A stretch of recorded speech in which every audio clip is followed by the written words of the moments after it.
Fijn dat je allemaal weer kijkt naar het knipbuisje van Franske. Het doet me goed hoor, jawel. Als men trouwt, dan heet men dik niet hier met schoolmoeder te doen. Ja, er werden nog moppen over gemaakt. Schoolmoeder, wat verdorie nou, daar hebben ze het niet op. Hè. Ik ga niet gooien. Ja, nou. Een voorbeeldje, schoolmoeder.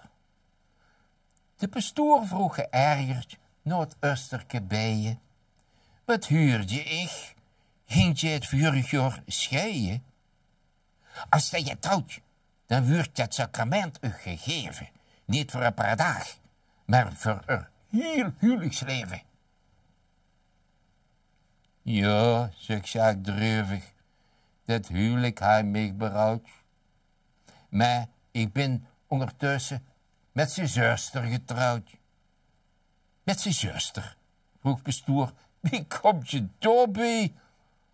Ach, zag je, hoor ik mich dat die verklaren gegeven. En met nate treurige ogen vertel je Jacques mat.